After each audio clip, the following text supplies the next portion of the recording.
Seguimos en Round, arrancamos este momento de inteligencia artificial y les hago una consulta, compañeros. A ver. Si un estudiante usa ChatGPT para resolver un trabajo, ¿está haciendo trampa? Yo creo que no. Es capciosa la pregunta, Sí. ¿eh? Hay que tener valores y moral. Depende de la consigna. Ustedes que son intachables. Depende de la consigna. No, yo. La consigna que la que está respondiendo. Ok. Claro, depende si es algo para analizar, si es algo para reflexionar, si es algo que necesita un dato específico para hacer un informe, no sé. Ahora me da la sensación de que ChatGPT es nuestro Google. Me da esa sensación, ¿no? Le preguntamos, bueno, ChatGPT tal cosa, no sé. Nuestro Encarta. Nuestro Encarta. La Wiki. realidad es que ChatGPT está ahí en la vida de docentes y la vida de estudiantes y un poco nos tenemos que empezar a hacer cargo de que eso es una realidad. Y lo de la trampa, bueno, es también relativo porque depende qué estamos evaluando cuando evaluamos, cuando proponemos hacer un trabajo, qué estamos evaluando y buscando la capacidad de memorizar, de retener, la capacidad de obedecer, entre comillas, ¿no? De cumplir exactamente lo pedido. Tratamos como o sea, ponemos en juego un instrumento de evaluación en función de lo que estamos buscando. Y la pregunta es, ¿sigue teniendo sentido tomar exámenes que se pueden resolver hoy en la actualidad muy fácilmente con un prompt bien escrito?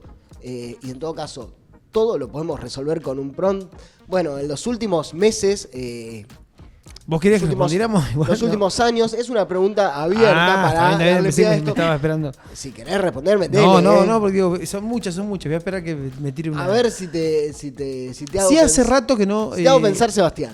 Sí. Sí, hace rato, pero una cosa que dimos la primicia acá cuando salió, porque estábamos al aire, la inteligencia artificial en el WhatsApp.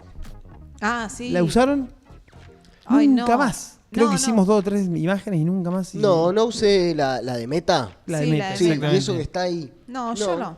Para algo muy específico, pero la verdad es que me olvido que está ahí. Pero ponele Y se hablaba mucho de que iba Sí, esto es va a la que cambiar está, todo, porque va a la entrar. está. Vieron que el mundo de Por la eso- evolución mediática es impredecible. O sea, es muy No, por eso me impredecible. retrotraje a ese momento que Sí. llegó Meta, lo hablamos, dijimos, esto va a ser.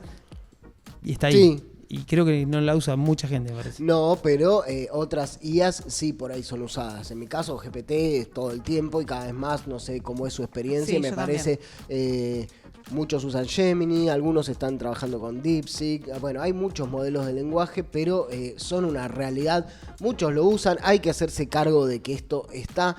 Muchos docentes, desde que esto surgió hace unos años, o sea, fines de 2022. De octubre, noviembre de 2022 apareció GPT masivamente y a partir de ahí se generó una revolución grande. En el último tiempo muchos docentes también recurren a la tentación de decir esto está prohibido, esto no se puede usar porque es desequilibrador y la pregunta es esa, ¿sirve prohibir? ¿Sirve realmente decir che, esto no se puede cuando está ya totalmente instalado y a disposición y donde tiene como un potencial que realmente vale la pena explorar? Y también la pregunta que queda flotando, ¿y si pensar con una máquina también es una forma de pensar? ¿Se pusieron a pensar, María Ángeles, Sebastián, cómo aprendemos cuando aprendemos? ¿De qué manera aprendemos lo que aprendemos? Y yo me recuerdo. Ustedes, vos, Seba, cuando fuiste a comprar hoy tortas fritas, ¿pensaste? Ahora voy a aprovechar esta caminata para pensar, ¿cómo aprendo lo que aprendo? No, pero me vuelvo a la columna que hablamos y que trajimos a colación un testimonio de Isaac Asimov. Sí. Recuerdan que él Sí. explicaba y decía justamente esto de, bueno, si antes igual había una tutoría, ahora lo que tiene es que esta tutoría va a estar centrada y especializada para que cada uno pueda aprender en el tiempo. Y él se estaba adelantando, pues esa entrevista creo que era del 88. Sí, interesante. Decía Bueno. que, claro, y ahora que aprendan, o sea, él ya se anticipaba y decía que aprendan en su propio tiempo, con conocimiento brindado y demás, pero los va a acercar directamente de primera mano a la fuente de la información. Es una opción. Es una opción y estaba el padre ahí de la ciencia ficción, o sea, uno de los grandes de la ciencia ficción. Sin hablar que era un como anticipo. Señalando, claro, mucho antes de que Muchísimo. hiciera cualquier IA generativa, diciendo, che, guarda que esto, no todo el mundo, esta pretensión moderna de que todos aprendemos lo mismo, Tal de la cual. misma forma y llegamos al mismo resultado en el mismo tiempo con el mismo instrumento. es como medio una abstracción. Y hacía el paralelismo, ¿no? No sucede, todos aprendemos de manera distinta y todos vamos haciendo un recorrido, un proceso y vamos aprendiendo de muchas formas. Leyendo, escuchando a un docente, una exposición, incorporando, es una manera de aprender, pero también aprendemos mirando, aprendemos escuchando, debatiendo, compartiendo, me parece, produciendo, tomando decisiones. Hay muchas maneras de ir como fabricando eso que aprendemos. Claro, después se valorará cada caso en particular. Él daba el ejemplo, me acuerdo que el hecho de que si recuerden que decía antes los que tenían tutores particulares aprendían de esa forma. Y era como, bueno, solo algunos pueden hacerlo esto. Bueno, ahora, si se invirtiera la situación, ¿qué pasaría? Cada uno tiene su propio tutor. Hay toda una cosa ahí de ver cuánto ayuda en cada caso particular la interacción con la IA. Lo que va quedando de relieve es que si hay muchas formas de aprender y muchos recorridos y procesos de cada uno para ir construyendo conocimientos, está bueno tenerlos en cuenta a la hora de evaluar. Y vale la pena hacerse la pregunta en relación al uso de IA generativa. Decimos, antes de prohibir, ¿no hay nada valioso, no hay nada realmente valioso que podamos aprender en el uso de la IA? O sea, cuando utilizamos la IA, ¿no hay nada valioso que estemos construyendo como aprendizaje ahí?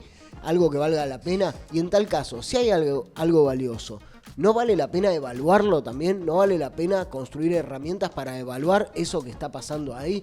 Entonces, lo que vamos poniendo de relieve es que estamos viviendo una transformación profunda, muy profunda en la educación. La inteligencia artificial no solamente está afectando lo que aprendemos, sino también cómo medimos ese aprendizaje, ¿no? A mí me gustaría como compartir para tener un panorama claro con una de las voces claves, ¿no? Una de las personas que, a mi entender, es de las que más está pensando en profundidad este tema en la Argentina. Yo creo que la que más está pensando en tiempo real este tema en nuestro país se llama Mariana Ferrarelli, es especialista en educación y cultura digital. Y bueno, veamos qué dice acerca de cómo la inteligencia artificial generativa está transformando la evaluación en la educación. Definitivamente los sentidos de la evaluación se modifican en los escenarios atravesados por la tecnología en general y por la inteligencia artificial generativa en particular, a diferencia de motores de búsqueda que nos traían algunas páginas famosas como monografías.com o El Rincón del Vago o incluso páginas en Wikipedia que de pronto ya tenían texto escrito. En este caso, la IA generativa ajusta el texto de una manera que se puede adaptar a un cuestionario o a un ensayo que solicitamos al estudiantado. Sin embargo, esto no es suficiente. Necesitamos desarrollar en nuestro estudiantado habilidades críticas fundamentales como la posibilidad de validar y evaluar el contenido que entrega una IA generativa, poder editarlo de maneras relevantes y significativas, apropiarse de ese texto de maneras potentes.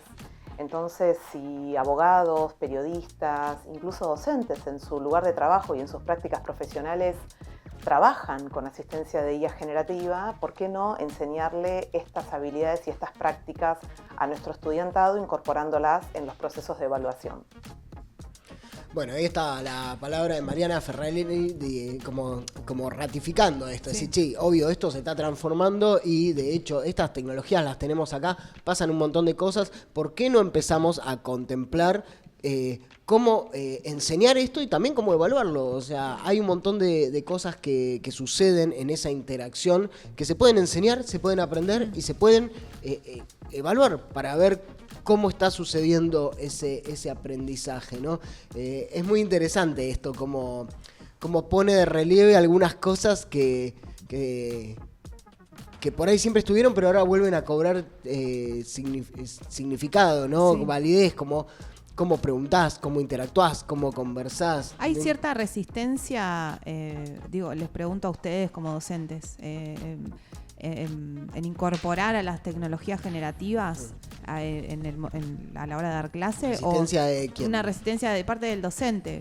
Porque los chicos, claramente, los chicos y las chicas los van a usar. O sea, está ahí, ¿por qué Es no? que no tiene sentido. Vos das una consigna, lo que decíamos antes, la típica consigna del maestro piola, ¿no? Del docente piola. Ahora usen el libro, vean lo que quieran, abran Wikipedia, abran Rincón del Vago, lo que quieran, pero quiero que me pongan en relación este concepto Con y este concepto. Ya está. Sí. Ya la respuesta la podés tener en todos los formatos que quieras, todos los estilos que quieras, con un prompt. Entonces, ¿qué empezamos a evaluar? ¿Ese resultado o empezamos a pensar en el proceso? Y un poco por ahí va la propuesta de la columna de hoy. El punto es que la educación tradicional, la educación clásica, la educación más clásica, plantea modelos de evaluación, instrumentos, dispositivos de evaluación que siempre se centran en el resultado final, ¿no? Resultados finales en base a criterios estandarizados, ¿no? La escuela, la universidad evalúa el resultado, ¿no? La nota que te sacaste, la prueba que entregás, el trabajo que entregás, cuántas del múltiple choice contestaste bien, contestó mal esta persona, vemos el resultado y asumimos, bueno, esta persona aprendió. Bueno, con la IA, con la inteligencia artificial, evaluar solo el resultado pierde sentido, no tiene sentido, no tenemos una medida real de cuánto conocimiento se construyó ahí. La IA puede producir soluciones muy rápidas, muy eficazmente, ¿no? Una monografía en un segundo. Y eso no refleja un aprendizaje real, ¿no? Entonces, el valor real es la persona interactuando con la IA. O sea, cómo se llevó adelante ese proceso, no el resultado. De ahí la invitación a pensar. Y si empezamos a evaluar los procesos en vez de solo los resultados, ¿qué pasa si empezamos a ver, bueno, llegaste hasta acá, ¿cómo llegaste? ¿Qué preguntas fuiste haciendo? ¿De qué manera estableciste el primer prompt? ¿Qué cosas te fuiste quedando? ¿De qué forma fuiste devolviendo? ¿Qué capturaste? ¿Qué validaste como útil? ¿Y qué fuiste desechando? ¿Y por qué razones lo hiciste? ¿Cómo tomaste estas decisiones?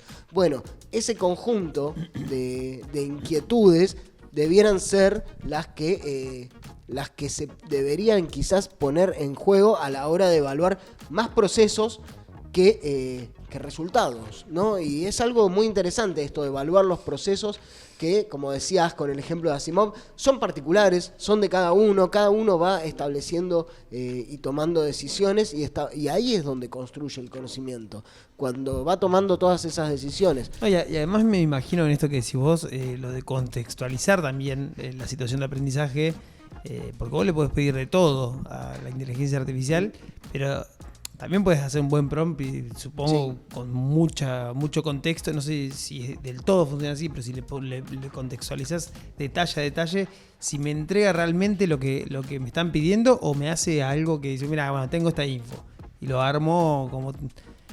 Hay algo en el contexto del aprendizaje que me parece que se pierde. No sé si es mejor o peor, es distinto. ¿De qué manera? Para una consigna X...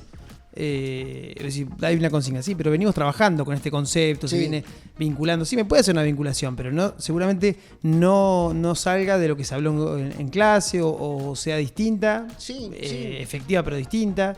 Entonces, eso también te marca si vos realmente aprendiste el conocimiento, lo tenés, lo interiorizaste, o si es un conocimiento que lo vinculaste como si fuera random. ¿Cómo hacemos como docentes, como hace la educación toda, para poner en relieve esas formas en las que se fueron dando esos conocimientos? Claro. Entonces, estos instrumentos es como si tuviéramos un termómetro que no sirve para medir en este momento la cantidad de aprendizaje producido. Entonces tenemos que desarrollar nuevos instrumentos que midan eso. No, ¿tiene sentido mirar los productos finales? Y no, mirar los productos finales son muy fáciles de producir contenidos y resultados finales, respuestas acabadas con estas tecnologías. Quizás es mucho más interesante ver ese proceso y cómo entra en juego eso. Y hay que ponerse creativo desde el campo de la educación en empezar a consolidar y experimentar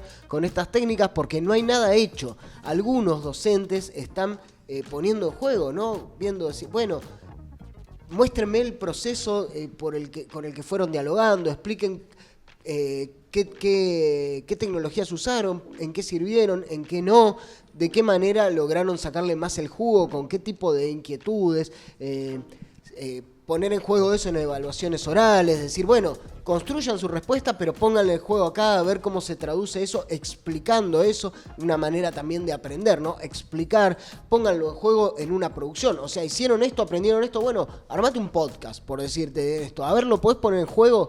Yo sé que lo usaste para construir, pero ¿te lo podés apropiar de esa manera? Bueno, son estrategias. Hay que construirlas, todavía no hay nada hecho y por eso da tanto vértigo, pero hay que construir nuevas formas de atender al proceso y no tanto a los resultados. Los resultados llegan fácil, lo más difícil parecen ser cómo se construyen las preguntas. Bueno, la tecnología que nos invita a repensar una vez más otra tecnología que es la educación. Hasta acá la columna de IA duró más de lo que queríamos, pero qué lindo la pasamos. Seguimos con más RAM.